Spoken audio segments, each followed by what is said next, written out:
नमस्ते, मेरो नाम दीक्षा पौडेल हो।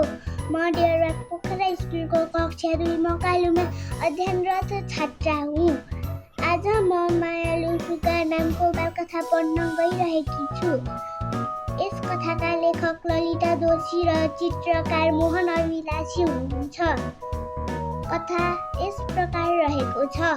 भर्खरै उड्न मात्र सिकेको सानो सुगा रुखमा बसिरहेको थियो। उसको आँखा पासोमा परेर छटपटाइरहेको मृगमा पर्यो। ऊ हतार उड्दै त्यहाँ पुग्यो।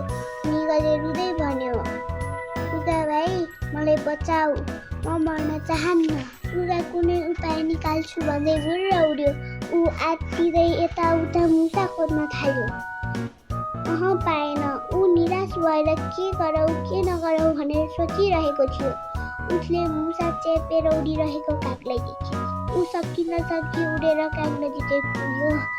मुसा चुइँ कराइरहेको थियो। सुगाले खुसी हुँदै भन्यो, काग दाइ, बिन्ती मेरो कुरा सुन। त्यो मुसालाई नमार, कराएर मुसा नखसाल। उसको धेरै ठुलो काम छ। तिमी बिस्तारै भुइँमा बस दाइ, म पनि बस्छु। काग रिसाउँदै भुइँमा बसेर मुसालाई खुट्टाले चेप्दै भन्यो, म धेरै भोकको छु, म किन यसलाई नमारौँ, मार्छु। सुगाले नम्र भएर भन्यो, तिम्रो पेट भराउने जिम्मा मेरो भयो, म तिमीले जे भन्छौ त्यही खान दिन्छु। हेर त्यहाँ मृग छटपटाइरहेको छ, छिटो उसलाई छुटाऊ, नत्र पापी सिकारीहरूले उसलाई मार्छन्।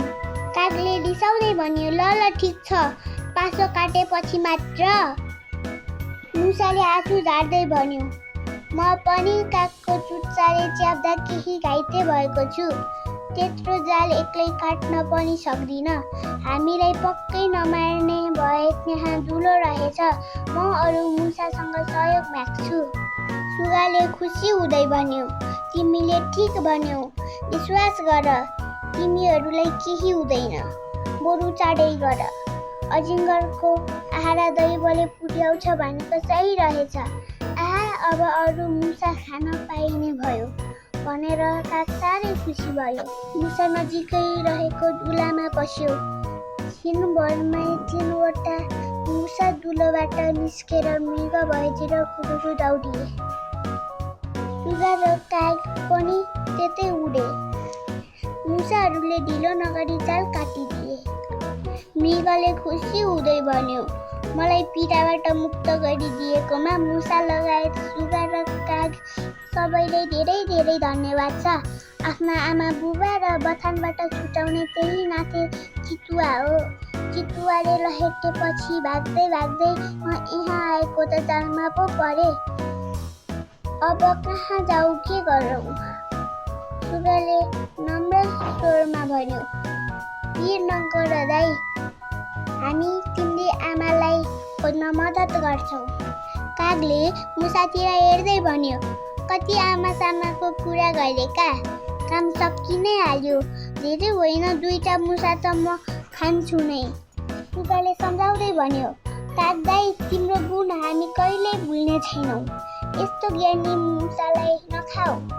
मैले तिम्रो आहारा जुटाउन सकिन भने बरु मलाई नै खाउला नि हुन्न। यस्ताको के कुरा सुन्नु भन्दै काग ठुलो मुसा चेपेर के उडेको थियो। त्यही जालमा कागको खुट्टा अड्कियो। दुखेर काग गरी कराउँदा मुखबाट मुसा फुत्कियो। मुसा बचेकोमा खुसी भयो। सबैले कागतिर हेरे। काग लाजले निहुरियो। खुट्टाको जाल निकाल्न धेरै कोसिस गर्यो, तर निस्केन। मृगले सम्झाउँदै भन्यो, हेर काग, दुःख सुख भनेको सबैलाई पर्छ, दुःख अरूलाई मात्र पर्छ भनेर सम्झनु गलत हो। सुगाले सम्झायो, हेर, मलाई देखेपछि बुढादेखि बच्चासम्मले जे खान माग्यो त्यही दिन्छन्। म त्यही तिमीलाई खान दिउला। धन्न तिम्रो खुट्टा अड्कियो र मुसाको ज्यान बच्यो, नत्र त्यही मुसाले डराउँदै जाल काटिदियो। कागले आँसु झार्दै भन्यो, अबदेखि म कुनै सोच विचार नगरी कुनै गलत काम गर्दिन। मलाई माफ गर साथी हो। मुसाले नम्र स्वरमा भन्यो, भोकले गर्दा नै हामीले पाप गर्छौँ। यस्तो दुःख मौसम छ, कागदाईको कुनै दोष छैन। मुसातिर हेर्दै सुगाले भन्यो, तिम्रो कुरा त ठिकै हो मुसा भाइ, तर मैले खान दिने कुरा गरेकै थिएँ नि। लाग्छ तिमीहरूलाई पनि भोकका छौ। मुसाले मुन्टो हल्लाएर हो भन्ने सङ्केत गर्यो। सुगाले सबैतिर हेर्दै भन्यो, ल मुसा र कागको भोक मेटाउने जिम्मा र मृगको आमा भेटाउने जिम्मा मेरो भयो। सुगाको सुन्दर शरीर, मिठो बोली, सहयोगी भावना देखेर सबै खुसी भए। सबैलाई सुगाको साह्रै माया लाग्यो। मृगले हाँस्दै भन्यो, तिमी सधैँ सबैको प्यारो बन भाइ। मुसा र कागले पनि त्यसै भने। सुगाले खुसी हुँदै भन्यो, तिमीहरूलाई धेरै धन्यवाद छ। ल उडौ काग, मैले धेरै काम गर्नु छ। काग सुगासँग उड्यो।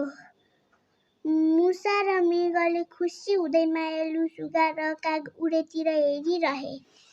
शिक्षा, दुःख सुख भनेको सबैलाई पर्छ, अरूलाई दुःख पर्दा खुसी हुनु मूर्खता मात्र हो। कथा समाप्त। धन्यवाद।